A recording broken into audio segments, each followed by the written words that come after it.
বলা হয়ে থাকে প্রয়োজনীয় উদ্ভাবনের জনক। যেখানে মানুষ ঠেকে সেখানেই শেখে। সমস্যা আসে বলে মানুষ সমাধানের উপায় খুঁজে। দিনাজপুরের হিলিতে চলছে লোডশেডিং। বিদ্যুৎ না থাকায় অনেক কাজ করা যাচ্ছে না, কিন্তু বসে থাকলে তো পেট চলবে না। তাই লাইনের বিদ্যুতের বিকল্প খুঁজে বের করেছেন দীপু কর্মকার। মোটর সাইকেল চালিয়ে সেখান থেকে বিদ্যুৎ নিয়ে চালাচ্ছেন মোটর, তা দিয়েই চালিয়ে নিচ্ছেন কাজ। এক সপ্তাহ ধরে এভাবেই কামারখানায় কাজ করছেন দীপু। শুনুন তার মুখেই। কারেন্ট থাকতেছে না, মানে কারেন্টের ডিস্টার্ব। আমি আজ একটা টেবিল গেটের বাটি কিনেছি।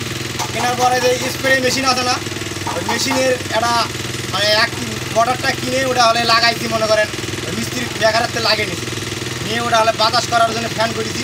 ফ্যান করার পর ওটা মনে করে মোটর সাইকেল লাগাইছি।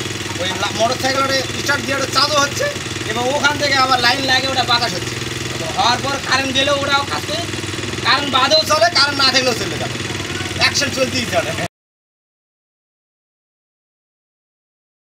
ওয়ালটন এখন দেশের সীমানা পেরিয়ে পৌঁছে গিয়েছে 50টিরও বেশি দেশে।